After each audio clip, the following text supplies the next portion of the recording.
Now, foreign wool buyers are threatening to walk away from contracts with New Zealand exporters as they fight to survive the global coronavirus lockdown.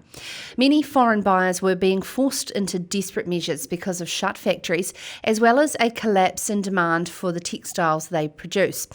This has contributed to the savage 25% slump in crossbred wool prices at the first auction since the local lockdown ended at Napier last week. Certainly don't need to fall any further. You can read that full story by Nigel Sterling at farmersweekly.co.nz. Wool exporter Seagard Masurel Managing Director Peter Whiteman joins us now. Good evening, Peter. Hi, Sarah. Now, tell us, what is the market like for you at the moment? Well, as you mentioned, there's been a 25% drop at the first auction that was held in Napier last Thursday, unfortunately, the price is just a symptom of the lack of demand, or that we're locked with these pending contracts that we already have with customers that are not uplifting it. So there's no new demand coming into the market. Unfortunately, it sounds a bit glib, but the price is almost irrelevant. We need to get wool shipped and new contracts booked and moving before we can start to talk about some normalcy of price. So what about the legalities of these buyers walking away from these contracts? What leg do you have to stand on?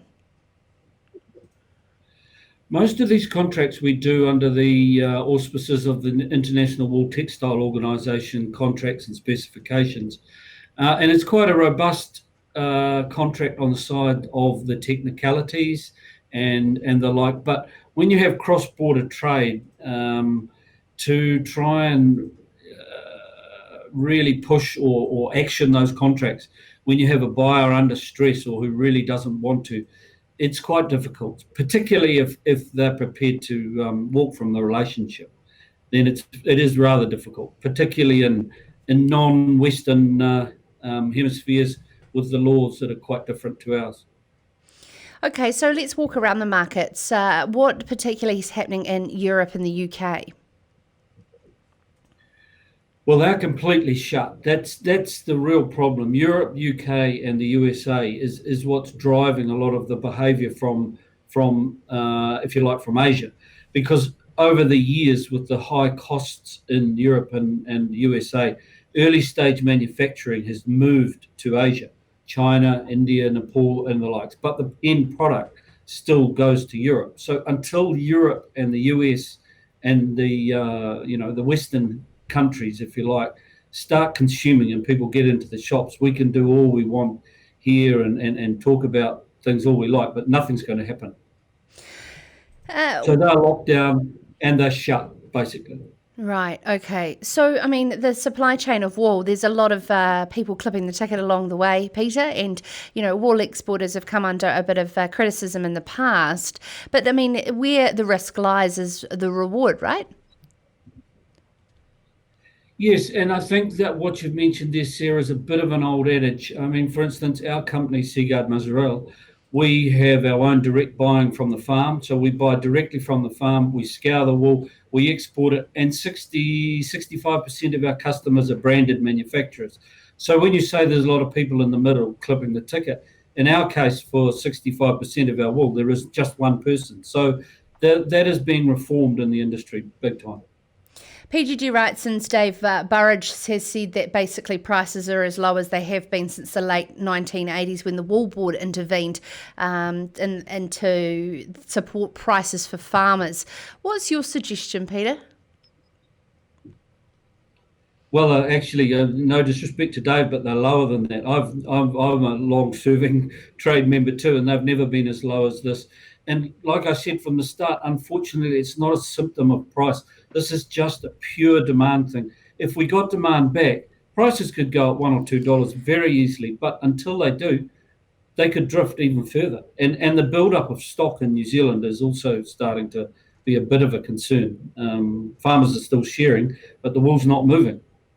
Yeah, absolutely. Unless it's stockpiling here and not on the shores of China. But to be honest, though, Peter, I mean, this isn't a COVID problem with crossbred wool. Crossbred wool has been in a bad state for probably at least 10 years, but this COVID thing is just, it has stopped people buying. And if you think or believe that some of the things that might happen to real estate, you'll have the wealth effect of households. They won't want to buy because in theory they'll feel poorer. You'll have job insecurity. So for a product like wool, it's well down the feed chain. Carpets and interior textiles are well down the feed chain of household spending, and indeed in commercial spending too. So if there's something you can delay, it's a product that you can delay, and that's what we're facing now. People are just not buying wool, carpets and interiors.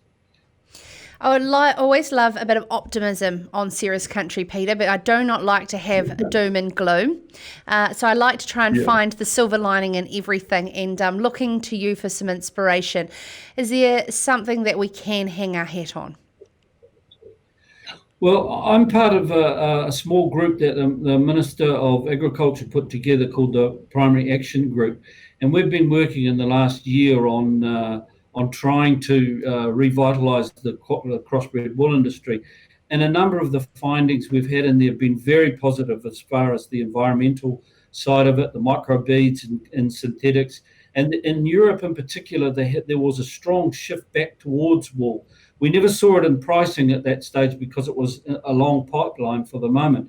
But there is some serious optimism for crossbred wool once we get through this demise that we're in at the moment, that consumers, particularly young consumers, are starting to vote with their feet on the environmental side of it. Over the years, probably people like my generation have paid lip service to that, but young people really seem to be taking it seriously, and they recognise they need to live in a healthy world, and it's not healthy in some parts.